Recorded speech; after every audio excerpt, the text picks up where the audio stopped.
Mae rhai ym mhentref Glanyfferi am ail ddechrau'r fferi a oedd yn arfer cludo pobl ar draws yr afon Tywi i Llansteffan. Roedd y fferi yn rhedeg canrifoedd yn ôl. Y mynych lleol oedd yn rwyfo'r Pererinion ar draws yr afon ar ei taith lawr i ddi-ddewi.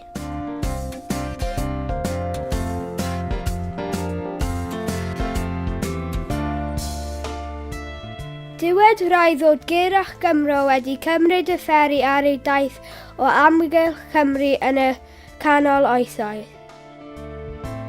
Yn ystod y 20au a'r 30au o'r ganrif diwethaf, roedd llawer o bobl yn defnyddio'r fferi. Llanghwylio oedd hi ar draws yr afon. Ceiwyd y fferi yn 50au'r ganrif diwethaf, ond nawr mae cynlluniau i'w ail-agor i'r cyhoedd.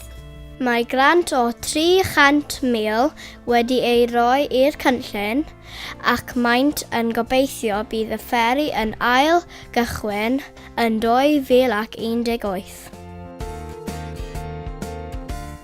Mwyn teithio draw i Llansteffan ar y fferi, bydd rhaid croesi'r afon Tywi, un o afonydd hiraf Cymru. Mae afon Tywi yn 75 milltir o hyd. Mae'r tarddle yn y mynyddoedd Cambria. Adeiladwyd pont dros y afon Tywi gan y Rufeiniaid. Mae'r afon yn llifo trwy Lanymddyfri, Llandeilo a Llafardyn. Mae aber y afon i'w weld yng Glanyfferi, ac mae'n enwog am salmon a siwyn. Mae nifer yn y pentref yn gefnogol o'r prosiect, ond mae sawl yn ei herbyn am resymau gwahanol. Beth yw eich barn chi felly? Mae Vicar David wedi byw yn y pentref ers 7 mlynedd. Tybed beth yw barn y vicar am y fferi newydd? Bore da, Vicar David, sut wyt ti heddi? Da iawn, diolch. Sut allu helpu ti dig? Wyt ti o blaid neu yn erbyn y fferi newydd? Rwy'n credu bod ein syniad ardderchog. Bydd yn denu pobl i'r pentref ac yn rhoi gwaith i bobl, a gallaf ymweld y pentref gwahanol am bell dro. Ie, rydych yn frwdfrydig iawn, Vicar David. Ydw.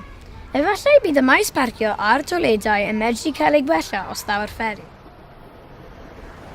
Mae Billy wedi byw yn y pentref ers yn fach. Dyma ei barn chi am y fenter. Pnawn da, Billy. Beth yw eich barn chi am y fferi newydd?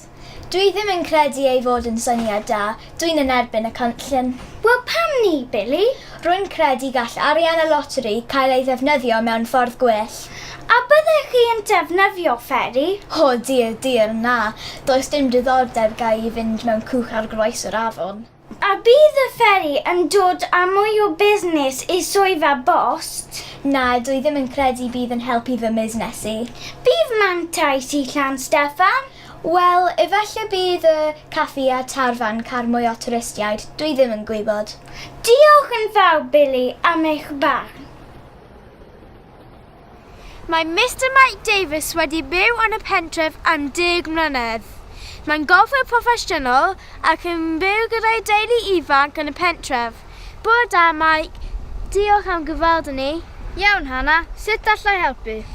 Beth yw eich barn am y fferi yn ail-agor ar afon Tywi? Rwy'n credu ei fod yn syniad hyfryd. Bydda fi a'r teulu yn hoff iawn o groesi'r afon i gael diwrnod allan ym mhentref Llansteffan. Os rhywbeth hoffech chi wybod am y fferi? Ydy cwn yn cael mynd ar y fferi newydd yma? Wel, rwy'n gwybod bod 6 i 8 o bobl yn cael teithio ar un tro a bydd yn rhedeg 8 mis y flwyddyn.